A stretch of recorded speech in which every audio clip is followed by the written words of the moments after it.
Okay, thank you so much, and good afternoon, everybody. Thank you for being here and also for your patience. So we're here for the third talk on the mediation series for the fall term 2022, and we have Eduard here with us. And so a couple of things we need to discuss. As you can see, some part of the audience is here in the classroom and teams, and others are going to be on Zoom. So we're going to have a hybrid format for this event. Nothing new. I think we're all familiar by now, but just a reminder that for those of us here in this platform, as long as you're eating and drinking is fine, but otherwise it would be better to keep our mask on. And for those that are attending from Zoom, like you can keep your mic off for the duration of the talk. Then of course, when you want to ask questions, you can use either the raised hand or like in the chat, for example. And so my name is Eduard Sviridenko. I'm a 50-year PhD candidate in media studies, and I'll be moderating today's session. We're going to have about 30 minutes of presentation by Eduard, and then the following 30, by now I think 25 minutes will be dedicated to questions, comments you might have for Eduard. And so before introducing him and his presentation, I'd like to begin with the land acknowledgement. We acknowledge that Western University is located on the traditional lands of the Anishinaabe, Haudenosaunee, and the Iroquois and Awandarun peoples, on land connected with the London Township and Sombra treaties of 1796, and the dish with one spoon, covenant, wampum. This land continues to be home to diverse indigenous peoples, First Nation, Métis, and Inuit, whom we recognize as contemporary stewards of the land and vital contributors of our society. And so today it's my pleasure to introduce Eduard. Eduard Sviridenko is a second year doctoral student in the media studies program at Western University. He completed his bachelor degree in linguistics at Kazan Federal University in 2016 and his master's degree in linguistics at Western University in 2018. His master's research analyzed lexical and syntactic means of expressivity on the example of Donald Trump's public speeches. Eduard argued that the success of Trump's 2016 presidential campaign partially relied on his linguistic style and the use of expressive means. Eduard is currently interested in the issue of disinformation and government propaganda, and his talk today is titled Poisoning of Alexei Navalny, Understanding Counter-Propaganda. And it's based on a paper investigating the use of government propaganda and educational populism on the example of Alexei Navalny, the Russian opposition leader, lawyer, and anti-corruption activist, alleged poisoner case. And I won't talk much longer because I'm really curious to hear your presentation, Eduard. So thank you so much for being here, and thanks to all of you for being part of the audience, in presence, and also on Zoom. Thank you.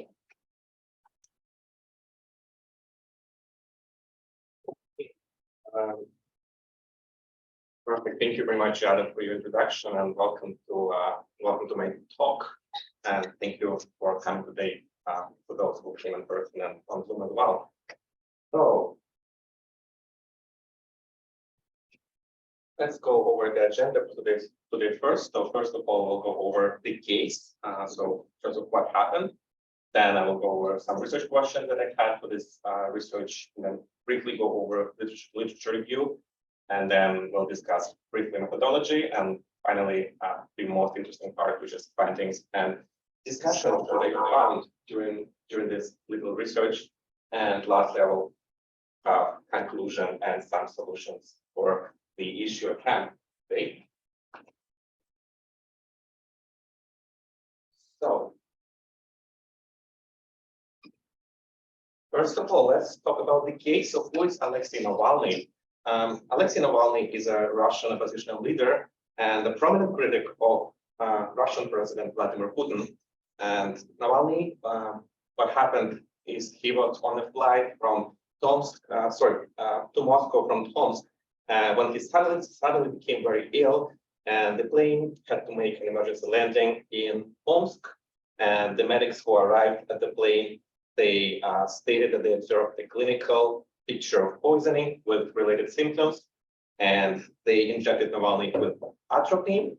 And later, the atropine contracts the nerve agents and poisoning, and then Navalny was then taken to a hospital and was put in a coma. And Navalny's spokeswoman claimed that he was poisoned. And then, although the hospital first initially acknowledged the poisoning, but later the doctor stated that Navalny suffered from a metabolic disorder caused by low blood sugar. And with that, the Russian security suddenly began to arrive at the hospital in Omsk and established strict control and would not even let Navalny's wife and his doctors come see him. And shortly after, the private jet arrived in Omsk from Germany to evacuate Alexei Navalny for treatment in Berlin. However, the doctors refused to release him because they claimed that he was he was too sick to be transported. And finally, after some major pressure from the Russian press, from Navalny supporters, from the foreign leaders, he was finally being released from the Omsk hospital and transported to Berlin for his treatment. And later, after some time, the Bundeswehr Institute of Pharmacology and Toxicology reported traces of the poison, Novichok group's poison, in Navalny's samples. And after that, the Organization for the Prohibition of Chemical Weapons also confirmed the presence of Novichok in Navalny's body after testing his samples. So the clinic where he was undergoing treatment, the Charité Hospital in Berlin, published later a scientific article in the famous peer-reviewed medical journal, The Lancet. And this article argued that, again, Navalny was poisoned with Novichok. And later, while he was recovering after his discharge from the clinic, Navalny asserted that he was actually poisoned by the Russian president, Vladimir Putin, since, as he said, it would be impossible to make such a decision without his orders. Afterward, Bellingcat, which is an investigative journalism group specializing in fact-checking and open-source intelligence, published an investigation accusing several agents from Russia's Federal Service of Navalny's poisoning. And according to that investigation, the agents have been following Navalny since actually 2017, and there may have been earlier attempts to poison him as well. And so that Putin stated that agents were actually telling Navalny to prevent a possible attack, not kill him. Navalny also recorded his phone conversation with Konstantin Kudryavtsev, who is one of the security operatives Navalny claims was behind the attack. And during that call, Navalny pretended to be an aide to the Secretary of Russia's Security Council, who was calling to debrief Kudryavtsev about the operation and asked for details of why the poisoning had failed. And Kudryavtsev confessed that the Novichok agent had been applied to Navalny's underwear in the Tomsk hotel. However, the poison had been absorbed too slowly, or the poison, the dosage was too low to be critical in this case. And Kudryavtsev further connected the survival with the emergency landing in Omsk and doctors injecting the antidote. Kudryavtsev also stated that he was sent to recover Navalny's clothes to remove traces of Novichok. So the Federal Security Service in Russia dismissed Navalny's phone conversation with Kudryavtsev and called it a forgery and a provocation that would not have been possible without foreign services support.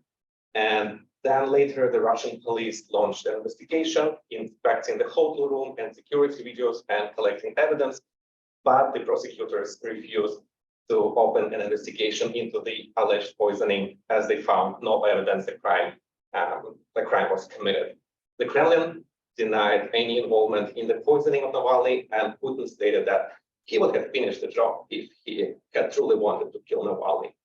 And in March 2022, Navalny was sentenced to 9 years in prison for fraud conviction, and since that time he got several years in prison as well. So now I believe it's a total of 12 years in a maximum security prison as well. So that was the case. Again, as of today, Navalny's poisoning case remains unverified, and while Russian officials claim that there was no poisoning at all, or blame the poisoning on the West, on his allies as well, Navalny confidently states that that Vladimir Putin attempted to kill him by poisoning him with Novichok. So for research questions today, basically this research that they conducted as part of my, again, that was the final paper for one of the courses that I took in the winter, disinformation class with Dr. Rubin. So this research investigated the various ways of information dissemination within the government propaganda and educational populism to understand how conflicting information can be propagated differently depending on the audience, used methods, and available resources. In addition, it also assesses the value of facts, evidence, beliefs, and emotions in such information dissemination. So how do Navalny and Putin actually use them to achieve their political goals? And lastly, what I was curious is to see the solutions to the issue of conflicting information dissemination, considering the challenges in its verification.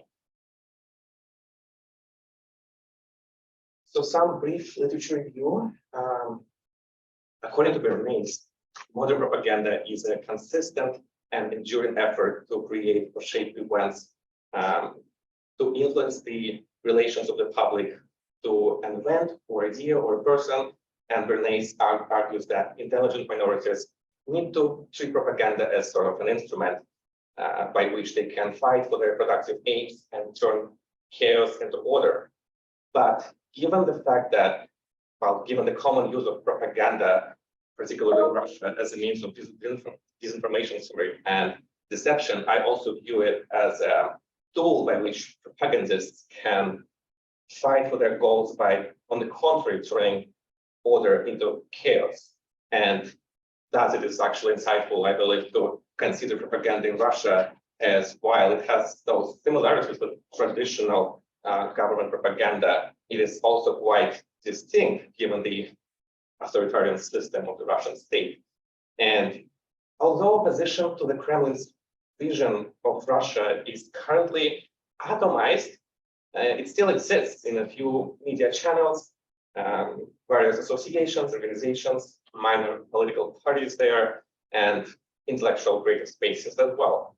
And it becomes, of course, less visible and more dangerous to counteract the government propaganda in Russia. And that is why the Russian government passes those laws that criminalize, well, fake news or news that contradict the Kremlin's official agenda, labels independent media and organizations as foreign agents, designates opposition politicians as extremists and even terrorists. And in this context, the Russian opposition has to resort to methods which are unusual to foreign democracies, and hence they need to fight government propaganda.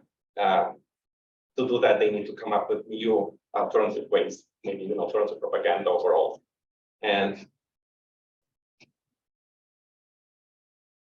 basically, one of the ways to counter propaganda, I argue, is education. So many scholars define the differences between propaganda and education based on purpose and source. So, for instance, according to Levine, education is persuasion based on truth that is used for the betterment of the target of the education. And on the contrary, propaganda is persuasion based on misrepresentation and half-truths that is employed for the betterment of the source of propaganda. And since contemporary meaning of propaganda is linked to and associated with deception and lying, so it is again paramount to educate the public to counter the effects of propaganda. And another political way to influence the public is populism. So similar to propaganda, the word populism generally has a negative connotation. Populism consists of two core elements. First is people-centrism, and second is anti-elitism. And people-centrism implies that the will of the people should guide all political decisions, and anti-elitism considers elites as greedy, selfish, arrogant, and corrupt. They don't know, they don't comprehend what ordinary people actually want or find important. And that is why populists can employ propaganda to influence the public and achieve their political goals. So considering that, populists use propaganda in people-centrism and anti-elitism discourses, and seeing education as sort of an antidote to propaganda, I offer the notion of educational populism as an opposition to government propaganda.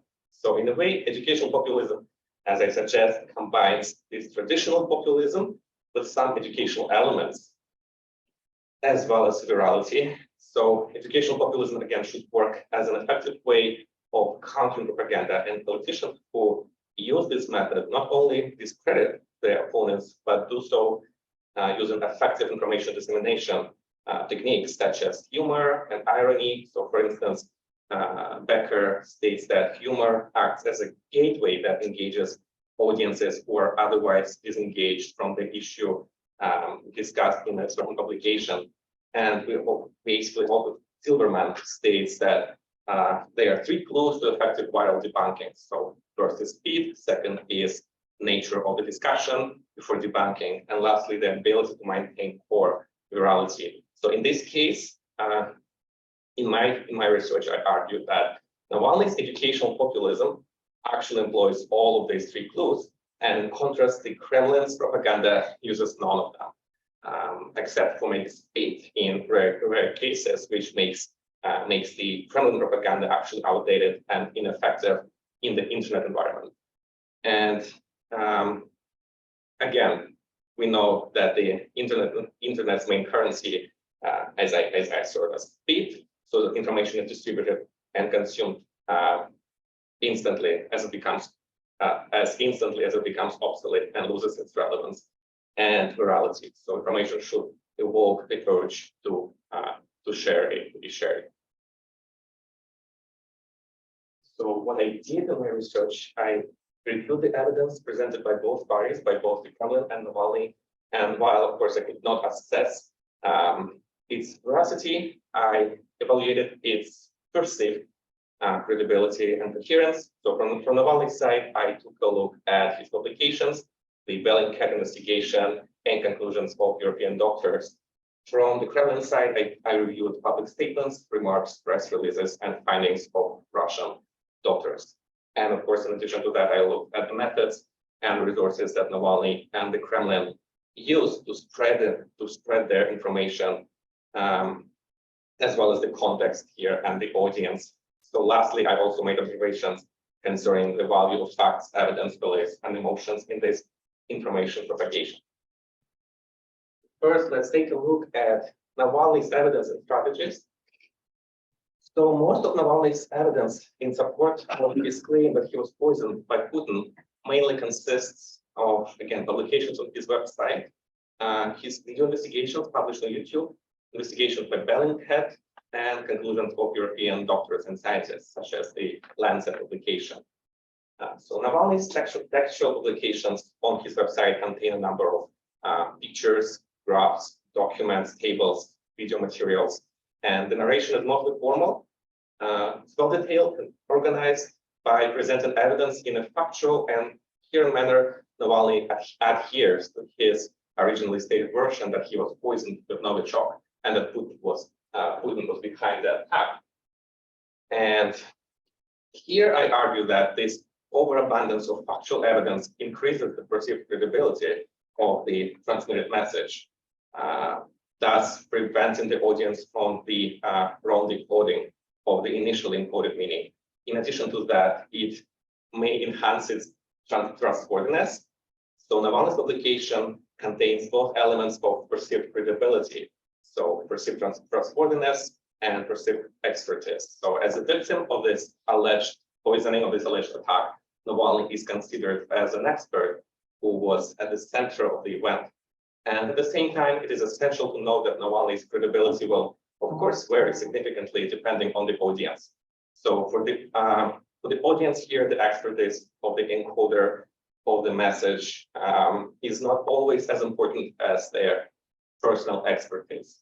So if someone has already made up their mind about the case, it will be hard to persuade them no matter what evidence or facts Navalny provides. So I suppose here that Navalny, well, while Navalny supporters, they believe him, Putin's electorate, when relying on their own knowledge, will employ their positional meaning in their decoding. And thus, although it's helpful, the evidence does not always play a crucial role in conflicting information dissemination.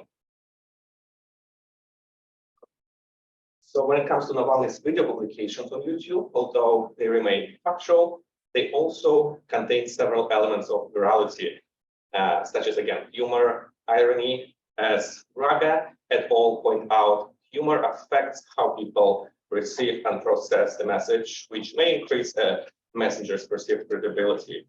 So, for instance, Navalny very often engages the audience by incorporating memes, jokes, and humorous elements in his narration.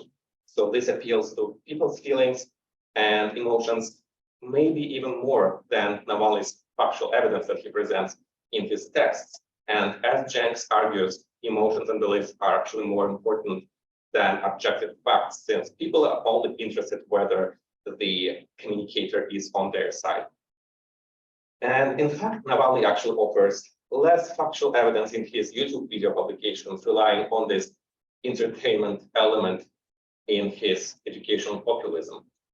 So Navalny supporters, they already believe him. They do not necessarily need more evidence that he was poisoned when they decide to watch his investigation videos.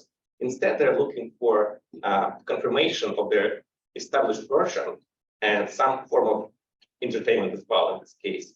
And Navalny provides them with both. So at the same time, again, this approach may reject Vladimir Putin's supporters. Although Putin also occasionally employs jokes in his speeches, his overall style remains rather formal. He presents himself as a strong and powerful leader who adheres to family values and positions, and his audience is used to that style. That is why it may be hard again for Navalny to persuade Putin's audience, because it may perceive Navalny's narrative as shallow, as meaningless, and by again relying on their knowledge and experience in terms of what a true politician should look like and sound like, they may again reject Navalny's message and his perceived credibility and overall trustworthiness. So when it comes to the Bellingcat investigation again resembles Navalny's website publications in terms of details, structure, organization, presence of objective evidence and expertise. And Bellingcat is a well-known Netherlands-based investigative journalism group that specializes in fact-checking and open source intelligence. It has an excellent record of successful investigations and great reputation. It is also hard to accuse this group of bias as they conduct investigations in various fields and directions. So in addition, they also published texts in both Russian and English languages, increasing accessibility here. And this investigation, again, is a significant asset to Navalny's version. But again, for Putin's audience, its perceived credibility may be hindered. So in October 2021, Russia branded Bellingcat a foreign agent, a measure that again it deploys against Russian and foreign media and non-government organizations, which limits their activity. And while the foreign agent label does not affect Navalny's audience, as most of those sources, independent sources, they already have such a label anyway. Putin's audience, again, now consider this source as unreliable and even treacherous overall. So the other major evidence that Navalny has is the conclusions of European doctors and scientists that he was indeed poisoned. While this particular evidence cannot state whether Putin was behind the attack or not, it contributed to Navalny's idea that poisoning has actually happened. So thus, again, both the Bundeswehr Institute of Pharmacology and Toxicology and the Organization for the Prohibition of Chemical Weapons, they did report the presence of Novichok in Navalny's body after testing his temples. And both of those organizations, again, are highly reputable, and their perceived expertise is evident here. But again, at the same time, since they are foreign institutes, they may have less influence on Putin's audience, who may believe in their bias given Kremlin's anti-West propaganda. But again, when it comes to the Lancet publication that also claims Navalny was poisoned with Novichok, it is hard to deny its credibility given the reputation of this particular medical journal. And when the article was published in December 2020, Dmitry Peskov, who is the press secretary of Vladimir Putin, claimed that Kremlin does not read medical journals when he was asked if this article actually was reason enough to open an investigation into the poisoning. However, sometime later, when The Lancet published an article about Russia's Sputnik V COVID-19 vaccine effectiveness, a few months later, Peskov called it a very important publication, thus contradicting his earlier claim that, again, the Kremlin does not read such journals. So overall, Navalny, in his strategies, relies on internet resources and social media platforms in his information dissemination. He does not have administrative resources or access to the Russian state media, and that's why he has to come up with new ways of distributing his content while also making it appealing and effective. So while he adheres to the single version that he was poisoned by Putin, he also attempts to educate the public in his people-centrism and anti-elitism discourse by offering factual evidence and appealing to people's, in particular, youth emotions with such aspects again as virality, irony, and humor. And while this helps him counter Putin's propaganda, it may also again reject Putin's audience. So what about Kremlin's evidence and strategies? So in this case, while I was looking for some evidence that Kremlin has, it was really challenging. I did experience significant challenges here in collecting evidence from the Kremlin side. First, again, unlike Navalny, Kremlin does not actually present any factual visual evidence. Instead, it comprises, again, official public statements, remarks, press releases, conclusions of Russian doctors. For instance, I could not locate or access any materials from the Russian police investigation into the poisoning. I also did not succeed in finding any investigation that would support the Kremlin's version and oppose Navalny's. Most importantly here, the Kremlin's versions, they actually contradict each other, making it challenging to find evidence supporting this version because there is no one single version in this case. And in fact, I argue here that this overabundance of conflicting versions is part of the Kremlin strategy here in, again, this information dissemination. So the use of multiple and simultaneous versions about an event involving these questionable actions by the Russian government is actually a recurrent pro-Kremlin disinformation strategy, which was already seen in other cases, such as the annexation of Crimea, the murder attempt against Sergei and Yulia Skripal, the Russian invasion of Ukraine. And these conflicting versions, they come from all Kremlin's information dissemination sources reporting on the case. So again, politicians, media, and Russian doctors. So what often happens here is that pro-Kremlin outlets, they regularly employ this concept of who benefits.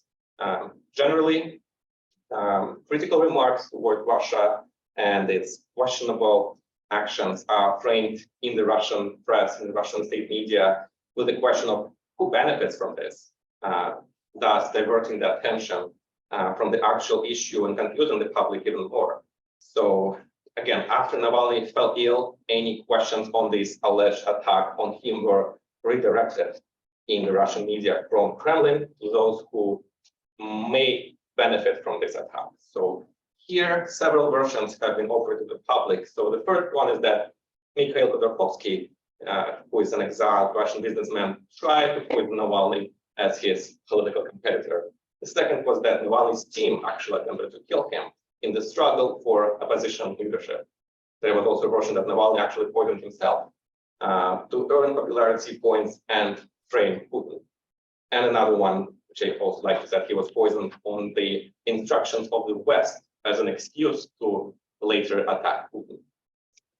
So the latter versions, they relate to another concept that is actively used by the Kremlin government propaganda, so the sacrifice of the sacred. So the pro-Kremlin media employs this idea for reaching a domestic Russian audience, and this concept implies an attack on your own to justify aggression against the enemy. So the independent Russian website Republic has actually researched this concept, and they noted that it appeared in the Russian political discourse in 2004 first, and was actually often used in 2020 when the alleged poisoning occurred. So according to this pro-Kremlin strategy that also uses the us versus them strategy. Poisoning Navalny gives the West an excuse to again attack Russia and Vladimir Putin personally. For instance, the Russian state media framed the alleged poisoning case as the West's attempt to block the Russian COVID-19 vaccine and impose new sanctions on Russia, cancel the Nord Stream 2, and enforce Russophobia and put pressure on Putin. So although Navalny and European doctors and scientists presented evidence supporting the poisoning version, the Kremlin's main evidence here is that there is no proof. According to the Kremlin, Russia has not received all details and should not draw any conclusions. So, for instance, this tactic is clearly seen in several press statements of the Ministry of Foreign Affairs of Russia. So, how we see here that the state disinformation campaign on the so-called Navalny poisoning is now in its second year, and nonetheless, not a single piece of material evidence has been presented, just words. So again, the pro-Kremlin state media, they use those strategies as who benefits, sacrifice of the sacred, framings to create this impression of powerful external forces obscuring, doctoring, and conspiring in order to attack Russia. And then at the same time, as I argue here, the Kremlin again uses this and other strategies in this case. So deny everything, we must not draw quick conclusions, there is no proof, to further confuse the public, discredit Navalny and the opposition, divert attention, and distance itself from the case. So overall, the Kremlin relies on pro-government state media in its information dissemination. In addition, of course, they employ administrative resources, and the state, Russia, controls most media in Russia, popular TV shows, newspapers. They propagate the Kremlin's versions without considering the alternative, Navalny's point of view, or simply dismissing it. And at the same time, unlike Navalny, Kremlin does not seem to take full advantage of the benefits offered by the internet. And thus, again, while Kremlin propaganda is generally strong and powerful due to administrative resources and state media, it is currently still outdated and ineffective in the internet environment. And this benefits Navalny, who has no access to Kremlin's resources and actively uses the internet tools in his educational populism. So in conclusion, overall my research, I attempted to show how this conflicting information is disseminated differently depending on the author, the audience, context, used methods, and available resources. And both Navalny and the Kremlin, they employ, of course, different strategies, techniques, and resources to disseminate the information regarding the alleged poisoning case, and do so with their audience in mind. So Navalny, as I say, transforms chaos into order by referring to the strategy of educational populism. He operates with evidence to support his version and appeals to people's feelings and emotions to make it spread even more effective. And on the contrary, the Kremlin turns order into chaos.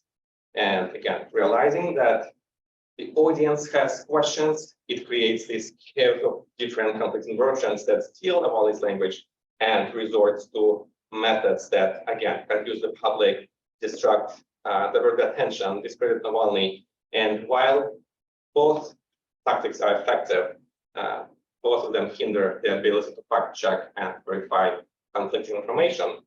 So that is why I also wanted to see some solutions.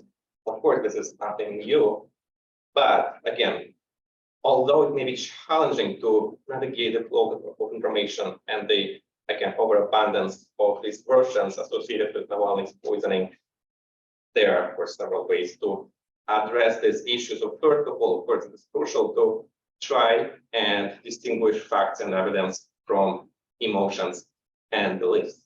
So in this research, again, I showed how feelings and personal experiences, they may affect information perception, both for Navalny's and Putin's audiences.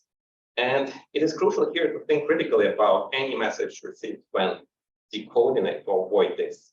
So again, while it may be tempting and sometimes even actually beneficial to rely on our emotions when assessing information accuracy, it is still always necessary to critically analyze it or doubt everything that we see. So for instance, again, when watching Navalny's investigations, the audience should not just take his word for it.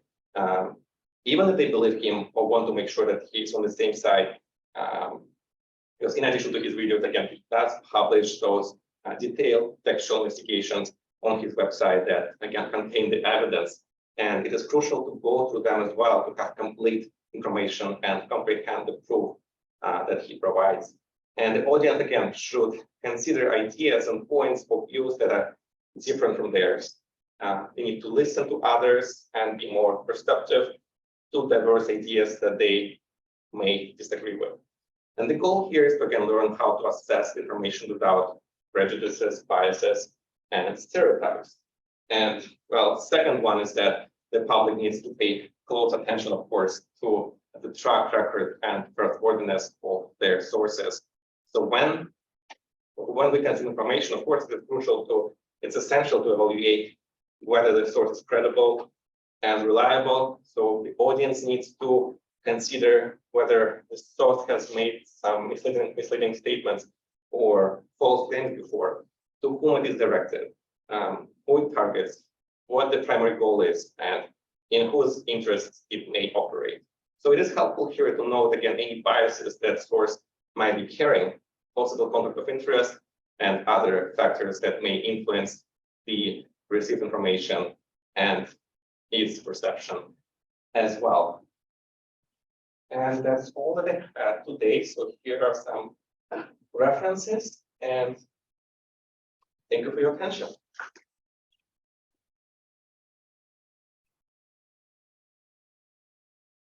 Thank you so much, Edward. So I guess we have time for about 15 minutes left for some questions. So I'll be checking also on Zoom. But if there is anyone here in the audience who would like to go first and maybe has a question for Edward about his talk, just to start going.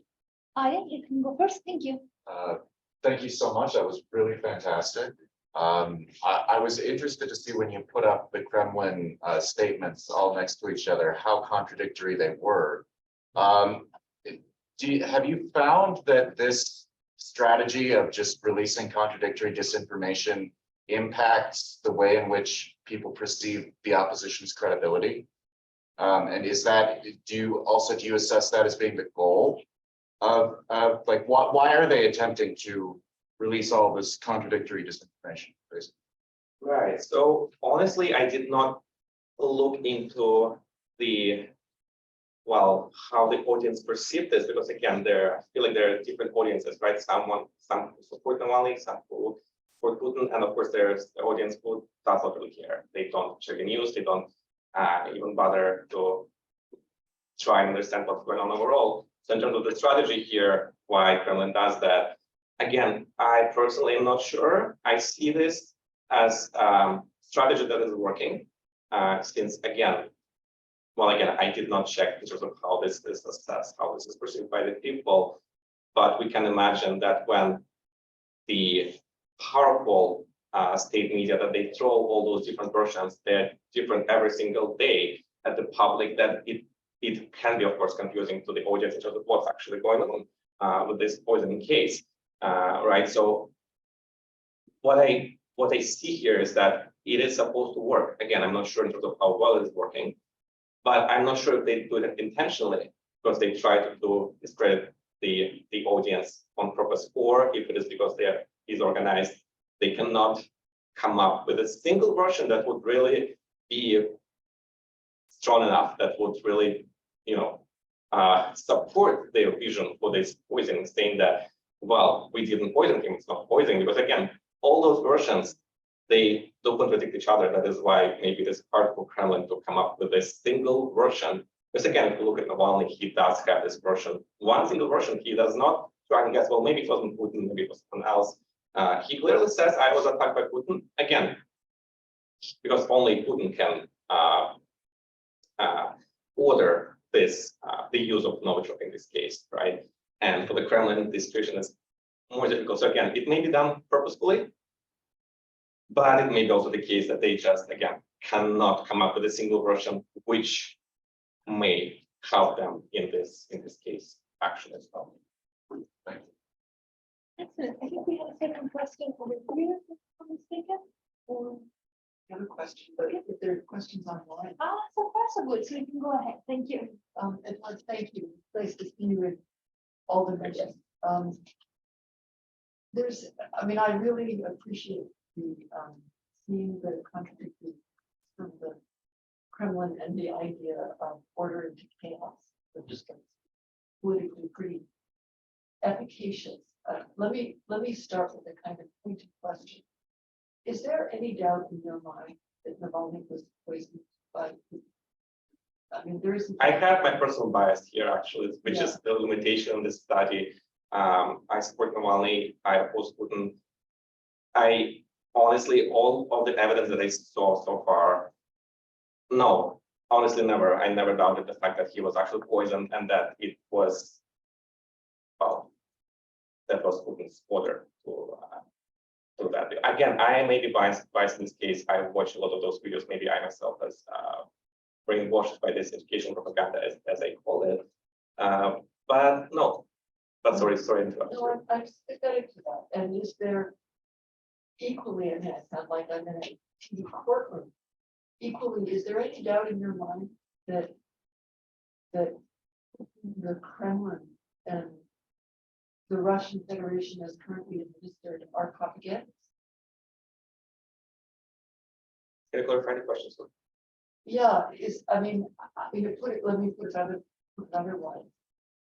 I don't trust anything that comes from Putin. Mm-hmm. Anything. Now, that's not reason for anyone to think one way or the other. I'm just like there is at this point, there is this enormous political context, right, in which Putin, for anyone trying to protect against autocracy, is an autocrat. And whatever else autocrats do is they seek first to maintain their power. And I think that's where the idea of order into chaos is so powerful. That clarifies a great deal. But this strikes me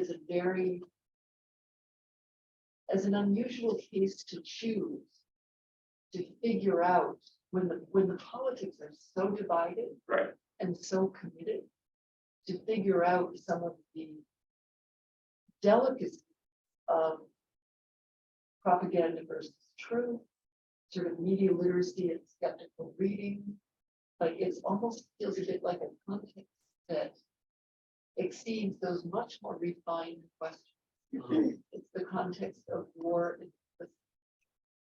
So I'm speaking in big, challenging terms, mainly to invite you to respond to those dimensions of the context. I think you've done very refined work. And like I say, order into chaos is like, yeah, that's it. It reminds me of Trump. You know, it reminds me of that incredible sensation of wondering when he would finally get in trouble for speaking trash. And it never happened. Finally, we gave up on that idea that eventually people would turn on because of the lies and the politically corrupt character of the state. And it never happened. So how do you contend with the refinements of looking at propaganda in so huge a political context? And that's part of it. I mean, I guess Hannah Arendt did it. I mean, she did refinement in the context. I'm just trying to get my hand around that.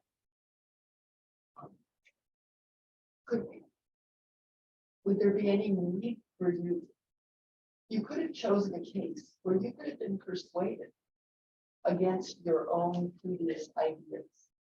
It's like, I wasn't sure what to think about this. I had an idea, but I went into it, I did this examination, and I realized my bias, it doesn't seem possible that you would have been persuaded by the Kremlin case. Is that a problem with the work you're trying to figure out? It may be a problem in this case because, again, of course, it is crucial to do this research and any research with basically having a neutral stance, right? And in this case, Not necessarily. well, for me at least, that's because, again, if I treat this as sort of trying to say that this version has to be correct, the other is disinformation. In this case, it may be unbalanced, right? In this case, I may miss something in this case when I look at those, again, in terms of what's going on with this information dissemination here. But again, for me, it is not that much about who is saying the truth, where the truth is, who is lying, who's not. In this case, it's even, again, impossible if the Kremlin had one single version. If they said, this is what happened. He was poisoned by the West. He was poisoned by the his allies, or he wasn't poisoned at all. He did fake it all. He just tries to earn some points, or he tried to discredit the government. Then it would be, of course, much easier to look into this case. But since they have so many different versions, they all conflict. In this case, how is it even possible to try and believe Kremlin in this case? Because again, they're all different. When the West does provide the evidence, when they clearly did answer publication, perhaps I cannot believe that this is not the evidence that really should be working in favor of at least opening the investigation into the poisoning case in Russia. Well, how they say that, well, we don't read those journals, we're not medical experts, but when it comes to the vaccine, they say, well, this clearly shows that the vaccine is really effective, that shows the trustworthiness that we have here, right? So how does it work in this case? And again, I'm not that into finding out where the truth lies. I'm more interested in terms of how both parties, how Kremlin, how Navalny, how they actually use what they have, how they use those versions, and again, in terms of their resources, the methods that they employ in this information dissemination. And of course, ideally, it would be really crucial to see how this affects the audience, or how the public receives this information overall. Unfortunately, I'm not currently in Russia. It's difficult for me. I'm removed from the context. I moved from Russia in 2016, so I only have a couple of friends left who I speak to, right? So this is the information that I can receive. But again, since I'm so, again, I'm not in the context, which I believe it's really crucial to understand the situation better overall. But again, for me, it's not about finding out who is right, who is wrong. It's about how they use the methods, and ideally understanding how this affects the people, which at this moment I don't believe it's possible for me to understand. I sincerely appreciate that. And I think you can even say, one could even lead with what you believe to be true, and then still proceed with the analysis. Okay, that's what I think that what these actors do. That's what I see the study is.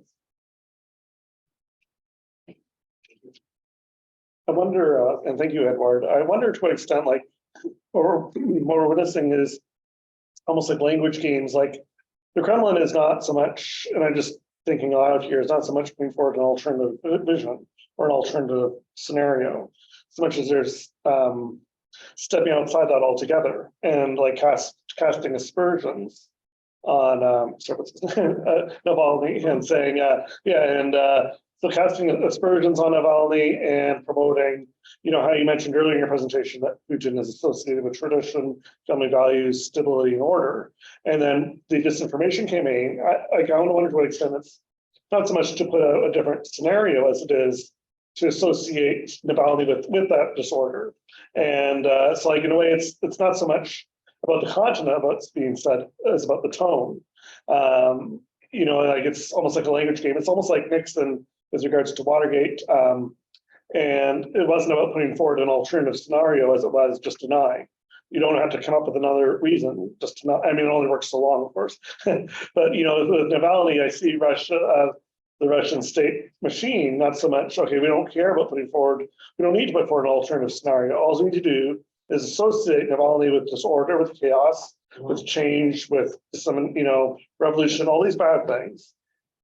And then, you know, it's almost as if the chaos itself is the message. No, I like the point that you of language, and I actually didn't say it in my presentation. I did another, well, I had some other research as well on how Navalny is framed in the Russian media. And it is also relevant here, it's crucial to know that Kremlin, when they talk about this case, which is not often, you will not always, which you will not often see Kremlin talk about that, only of course, or I believe if they actually apply on talking on this case, because of course, those press conferences that he organizes, of course, all the questions they are, he knows what he is going to be asked. There is no independent media there that attends those conferences. But what is interesting to see here is that they never even address him by name. So they say that patient, the blogger, that person that you mentioned. Well, that's how Putin addressed him. He never said Navalny ever in his life. And I don't think that actually. I think Dmitry Peskov, who is his secretary, well, again, press secretary, said that they don't want to give Navalny popularity that Putin has in this case. But I also see that as again, connecting him to this, again, the idea that it's not so certain, right? And discredit him by, again, calling him a patient, a blogger, right? So who is Navalny? He's not even a politician, right? They, again, call him, well, since now he's in jail, they call him a fugitive, right? A criminal, right? They say if you stand up, if you oppose corruption, you have to be yourself perfect. You shouldn't have any criminal activity going on, right? So again, this framing, this narrative that they have by purposefully omitting the name, by purposefully not saying his last name when they talk about this case, and when calling him brilliant patient, person, blogger, that also, of course, contributes to this narrative in terms of all those different versions and further discredits Navalny and confuses the public as well. Thanks. Yeah. And we have time, if you don't mind, for actually one last question asked from Dr. Rubin. First of all, congratulating for your excellent presentation. And she asked, actually, if you have considered building up multiple cases of accidental mishaps to various oppositional figures and the veil of uncertainty around them. Are there any similarities that you could point out? For example, are Russian activists just prone to suicide, for example, falling out of windows? How many does it take till it sounds convincing enough? So the question is if I want to look at other cases well involving oppositional leaders in Russia. Also the frequency, like how many cases does it take to finally believe that it's not just an accident, it's not just like a disease, it's not just like someone actually out of a window. There's a clear intention, towards these accidents or like even deaths in certain cases. Yeah, well, for those cases when again people falling out of the windows in Russia when something was going on, politically speaking, those are interesting cases, and of course it would be interesting to study them as well. But I chose this specific case as an example. Again, first of all, because I was personally myself very interested in this case itself, and it had a really huge impact in Russia and abroad. I showed the trailer from the movie Navalny at the beginning of my talk, which again shows the impact, the importance of this case overall, I believe, on the audiences. And basically that is why I did decide to look at this case in particular. As for other, again, I'm not sure if I misunderstood the question as for looking at other cases, other opposition leaders as well. The truth here is that there are no other opposition leaders in Russia. Perhaps actually it's only Navalny in this case. All of those people that currently exist in Russia in terms of, again, their opposition to Putin, they are either supporters of Navalny or they actually work on the Kremlin. So in this case, again, it would be challenging to try and look at some other similar cases, but this case, again, I believe it. Again, it was mainly personal for me. I did try to see not in terms of, again, who is saying the truth, who is lying, because again, I have my own version as well. In this case, other people do. I'm not trying to persuade someone that no, that's not what happened. This is what actually is going on, right? But again, for me, it's about checking how both parties they use what they have. So for me, that was about this mainly. Again, if I find any other case which strikes me the way that the way it did with this one, it will be interesting for me to also look into that in the future. Excellent. Thank you so much. Thank you.